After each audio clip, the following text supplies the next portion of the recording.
Welcome back to Unfiltered and Off Script. I'm your host, Jason Vaughan, and today we're talking about love languages, the latest chaos on X, and Spider-Man, Brand New Day.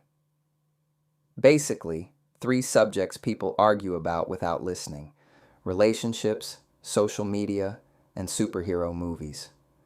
Let's start with love languages.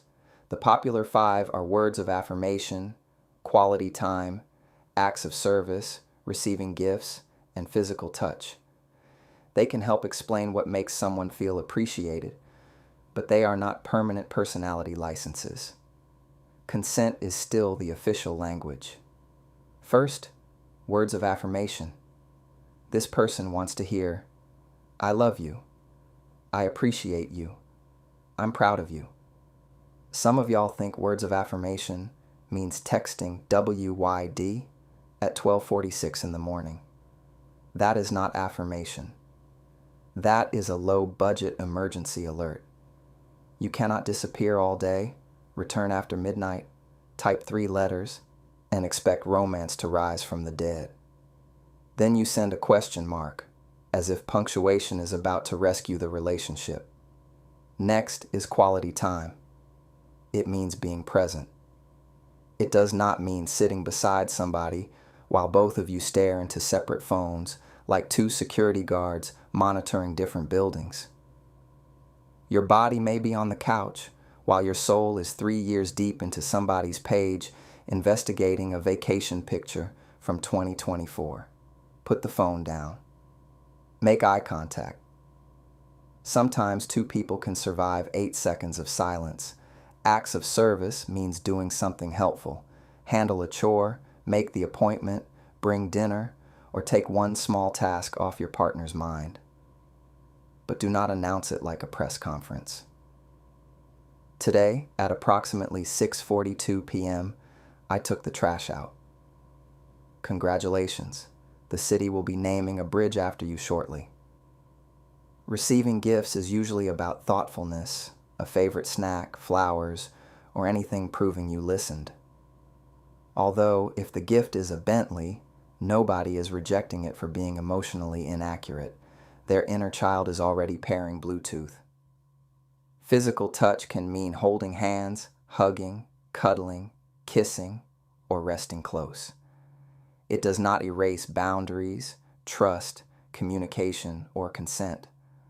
Some people say physical touch is their love language when they really mean, "I would like full relationship benefits with no emotional paperwork." Sir, that is not a love language. That is an unauthorized free trial. The real problem is that people often give love in the form they prefer instead of learning what the other person receives. One person keeps buying gifts while the other wants time. Both are trying, both feel ignored, and love is standing in the kitchen like a confused translator holding flowers and a vacuum cleaner. Do not only ask, "What is your love language?" Ask, "What makes you feel cared for lately?" That word, lately, matters. Needs change. Stress changes people. Somebody who usually wants quality time may have a week where the most romantic sentence is, "I ordered dinner, handled the phone call, and nobody needs anything from you for the next hour." That is poetry with a delivery fee. Now let's visit X, the only place where Good Thursday can trend beside political warfare, sports arguments, celebrity fandoms, stock symbols, and somebody passionately defending Tetris. When I checked the United States trends on Thursday morning, July 30th, Good Thursday, Happy Friday Eve, Thankful Thursday, and Thursday vibes were moving near the top. That is social media at its purest. Millions of people using advanced global technology to confirm what day it is. Thank God. Without X, some of us might accidentally walk into Saturday emotionally unprepared. The same snapshot included Pete Rose, Tetris, Iron Mouse, Paige Buchers, the Seattle Storm, Beagles, and Brand New Day. Earlier, politics and public health dominated with Fauci, COVID, Rand Paul, and the Fifth Amendment, One room is discussing constitutional law. The next is screaming about basketball. Then you enter a room that simply says, Beagles. Honestly, that might be the healthiest room. Social media also created a new relationship category, public affection as proof of private commitment. Why didn't you post me? I told you I loved you this morning. Yes, privately. How are strangers supposed to validate it? Posting your partner can be sweet, but a relationship is not automatically healthy because the photo carousel has 8 pictures and a caption saying, "My safe place." The internet has also convinced people that every disagreement needs a panel of strangers. Instead of asking their partner directly, they record a story. So hypothetically, if your man follows somebody whose cousin once dated his coworker, "Ma'am, speak to Kevin. We do not know Kevin. We are tired of Kevin." Half the internet is projecting, and the other half is waiting for part 2. Your relationship should not be crowdsourced like a restaurant logo. Now let's swing into Spider-Man. Brand New Day. Important honesty. The movie officially opens in the United States on July 31st, so this is a spoiler-light review of early critical reactions and confirmed details. I am not pretending I watched it beside Doctor Strange. The setup is strong. Peter Parker is alone in a New York City that no longer remembers his name. Instead of rebuilding his personal life, he throws himself into being Spider-Man full-time. The pressure rises, his body goes through a dangerous spider-powered evolution, and the story asks what remains of Peter Parker when Spider-Man becomes his entire identity. That connects perfectly to love languages. Peter Parker's love language has always been acts of service. He will save the city, sacrifice his future, protect everybody he loves, and leap from a moving train before saying, "I'm lonely." My brother therapy is cheaper than rebuilding 3 city blocks. Tom Holland returns with Zendaya, Jacob Batalon, John Bernthal's Punisher, Mark Ruffalo's Bruce Banner, Sadie Sink, Michael Mando, and Tramell Tillman. Destin Daniel Cretton directs. The first reviews were highly positive, opening around 91% on Rotten Tomatoes. Critics praised Holland's mature, emotionally bruised performance and the human story. Peter's loneliness, the lives MJ and Ned built without him, and his struggle to remain a person instead of becoming a 24-hour emergency service. That is the Spider-Man material I want. The best Spider-Man stories do not work because he can lift something heavy. They work because Peter is usually carrying something emotionally heavier than the building. Early praise also highlights the uneasy chemistry between Spider-Man and the Punisher. Spider-Man says, "We should bring him to justice." Punisher says, "I brought justice." Spider-Man asks, "Is justice licensed?" Punisher slowly closes the trunk. Peter believes people can be saved. Frank Castle often arrives looking like he skipped directly to the final answer. Zendaya's MJ also keeps the strange, dry personality that made her memorable.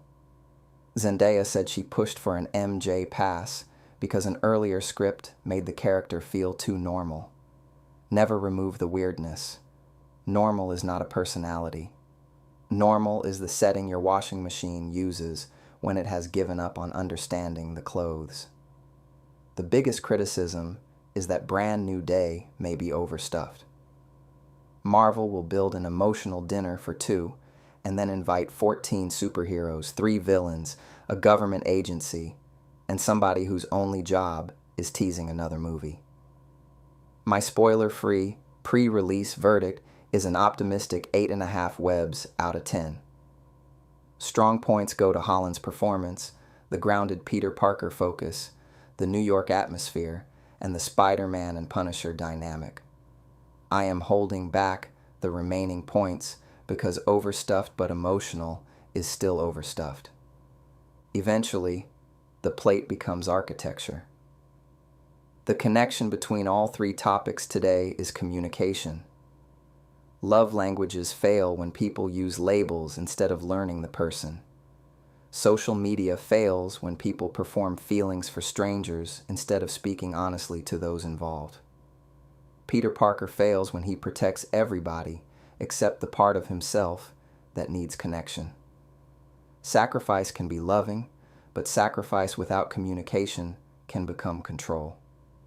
Silence may look noble while leaving everybody else confused, hurt, or unable to choose. Sometimes the bravest sentence is not, "I'll handle it." Sometimes it is, "I need help." Sometimes it is, "I was wrong." And sometimes it is, "I ordered your food already." That final sentence has saved more relationships than half the advice on social media. So learn how people receive love, but do not reduce them to one category. Put your phone down during quality time. Stop treating basic chores like award-winning heroism. Give thoughtful gifts without expecting applause. Use words before resentment writes the script. Respect every boundary, every time. And please stop posting vague messages like, "People show their true colors." Which people? What colors? Did somebody become purple? Name the issue or close the app. That is it for this episode of Unfiltered and Off Script. I'm Jason Vaughan. Follow the show, rate the podcast, and share this episode with somebody whose love language is sending relationship videos instead of having a relationship conversation. Remember, love intentionally, communicate clearly, and never let the group chat become the executive producer of your relationship. When Spider-Man, Brand New Day hits theaters, enjoy it responsibly. Do not post major spoilers 5 minutes after the credits and then write "spoiler alert" underneath the spoiler. That is not a warning. That is a confession. Until next time, protect your peace, protect your people without trying to own them, and make sure somebody checks on Peter Parker. We out, fam. I'm stronger than before. Got a new vision. I'm ready for more. Now just around the corner, I feel it in my soul. I'm taking my time, but I'm ready to roll. Ooh. I learned to embrace all the love